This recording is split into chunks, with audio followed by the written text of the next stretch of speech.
સુરતના વેસુમાં luxurious happy એક્સલેન્સિયા બિલ્ડિંગના 8મા માળે અચાનક આગ ભભૂકી ઉઠી હતી। આ આગ વિકરાળ બનતા ઉપરના 3 માળ એટલે કે છેક 11મા માળ સુધી ફેલાઈ ગઈ હતી। આગ ભીષણ બનતા બિલ્ડિંગમાં રહેતા લોકો ભયથી ફફડી ઉઠ્યા હતા। જોકે આગની જાણ થતાં જ ફાયરની ટીમે સ્થળે પર આવી આગ બુઝવવાની કામગીરી કરી હતી। ગૃહ રાજ્યમંત્રી હર્ષ સંઘવીનું ઘર પણ આ બિલ્ડિંગની સામે જ હોવાથી તેઓ ઘટના સ્થળે દોડી આવ્યા હતા અને બચાવ કામગીરીમાં જોડાઈ લાશ્કરોને જરૂરી દિશા નિર્દેશ આપ્યા હતા।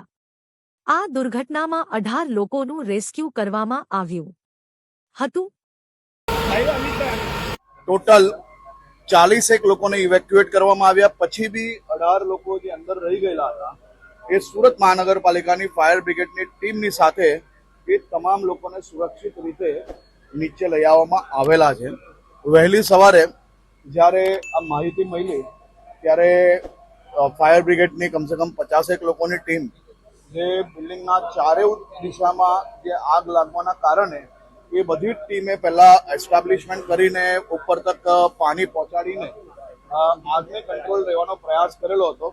હું વહેલી સવારે બી સૌથી પહેલા એ લોકો જોડે જ ત્યાં કારણ કે હું વહેલી સવારે જ્યારે નીચે વોક કરતો હતો ત્યારે આ માહિતી મળી તો તાત્કાલિક ટીમ જોડે આખું કામગીરી વહેલી ચાલુ થઈ ગયેલી હતી। હમણાં બી આખું નિરીક્ષણ લીધું છે।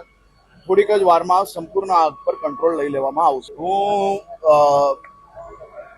મારા જોડે આ જ વિસ્તારની અંદર જ્યાં હું મોટો થયો છું મારા અનેક મિત્રો અંદર ફસાયેલા હતા તો હું અહીંયા જ હતો તો સૌથી પહેલા મારી ફરજ છે એટલા માટે એ કામગીરીમાં હું બી જોડાયો હતો। એમાં કોઈ નવાઈની વાત નથી। એ સમયના દ્રશ્યો એ ખૂબ જ દયનીય હતા, ખૂબ ડરાવના હતા, પરંતુ સૌ નાગરિકો ખૂબ હિંમતવાળા હતા અને ફાયર બ્રિગેડ પર એમને સંપૂર્ણ વિશ્વાસ હતો અને મહાનગરપાલિકાની ફાયરની ટીમ જે રીતે કામ કરે છે આજે મેં લાઈવ આગ વચ્ચે જે રીતે ભગવાનના આશીર્વાદ લઈને હનુમાન બનીને એ લોકો આગની સામે સીધા લડવા અંદર જતા રહેતા હોય એવા દ્રશ્યો બી મેં પોતે જોયા છે।